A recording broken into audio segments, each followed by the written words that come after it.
Hi everyone, hope you are doing well from wherever you're watching this channel, depending on your time zone.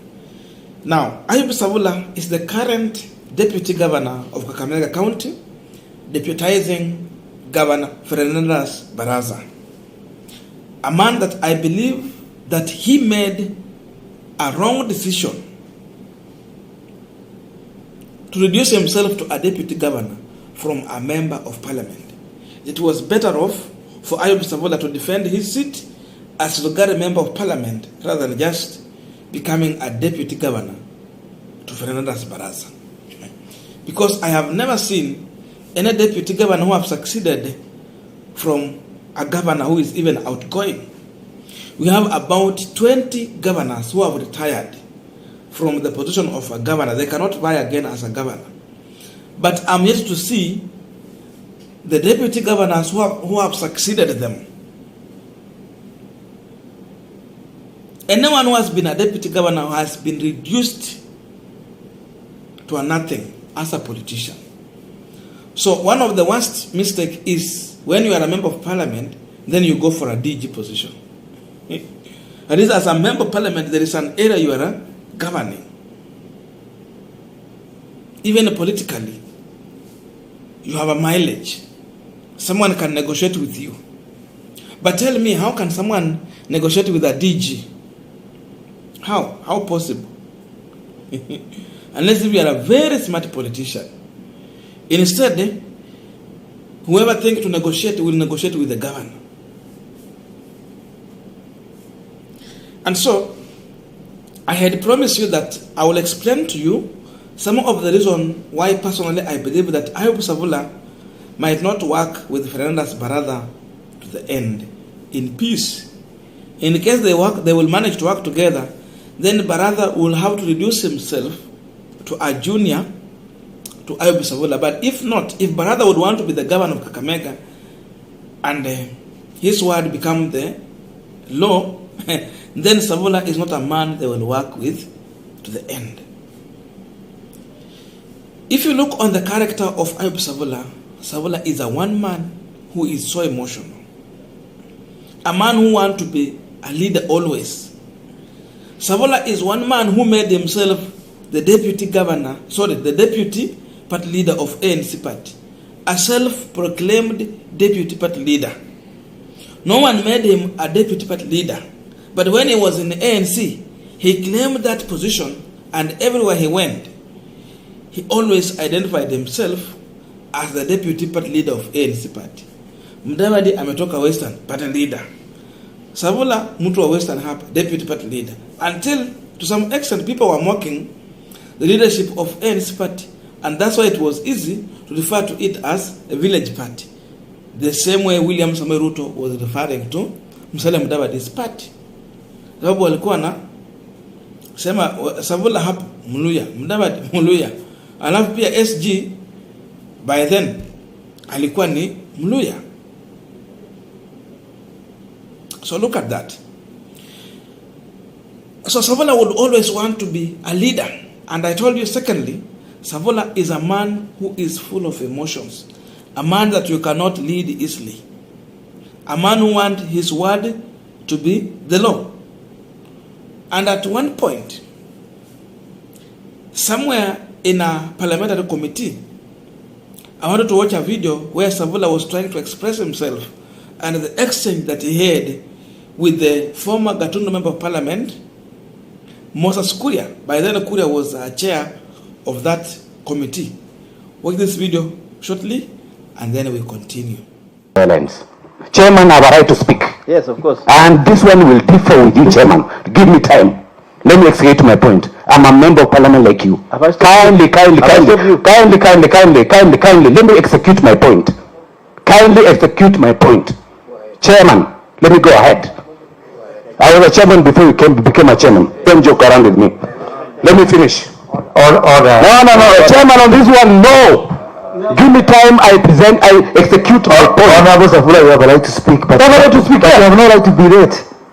No. Let me speak. But there's no timekeeper here. Chairman, my vote counts. Yeah, let me execute my point. I'm a right to speak. No, but I don't have a right to make. We cannot have few individuals if you wake up at 1 o'clock. No.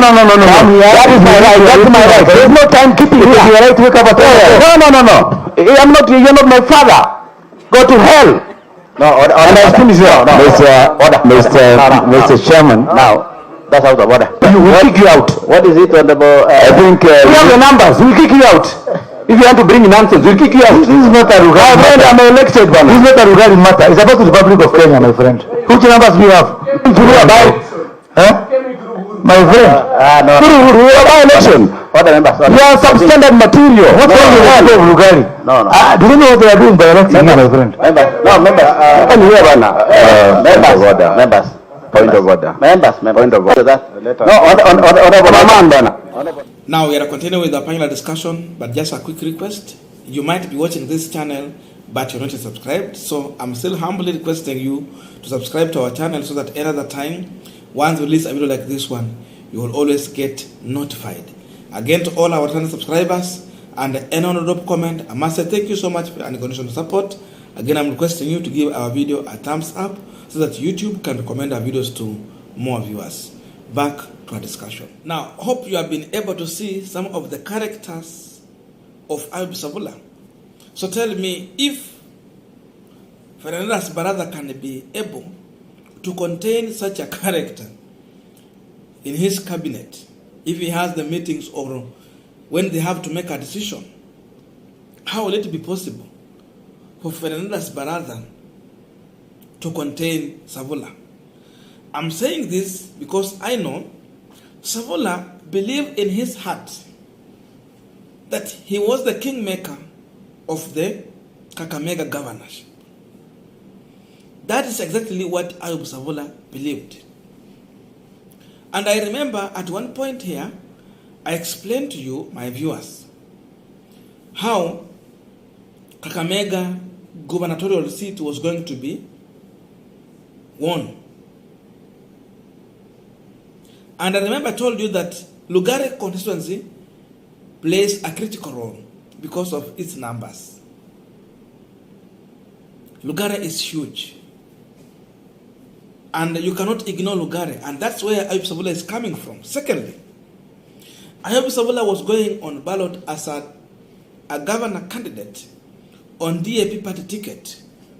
And I remember also I explained here, if Ayub Savula was going to be on ballot in Azimio la Umoja on DAP ticket, then we have Fernandes Barasa also on ballot on ODM ticket, Azimio again.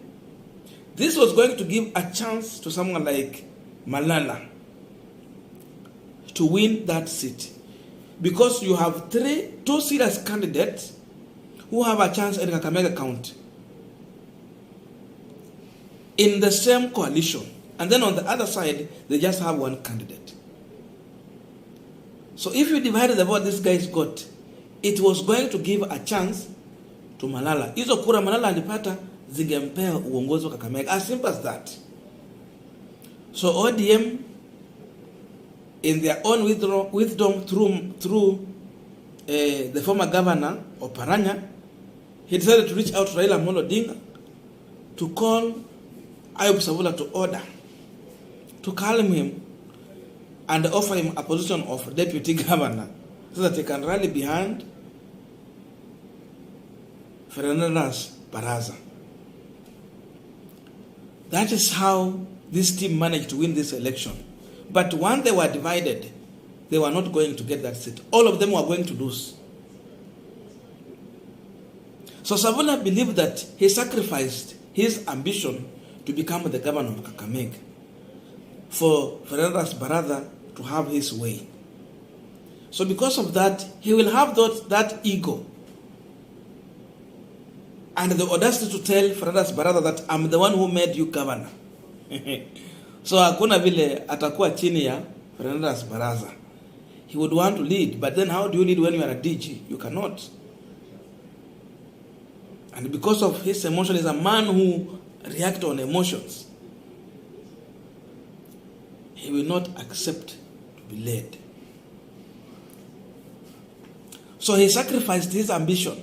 Number 3, Savula believed that Fernandes Barasa was from corporate world. A man who has never been a politician. And therefore it is Savula, together with Oparanya, who played the political role to ensure that Barasa is becoming the governor.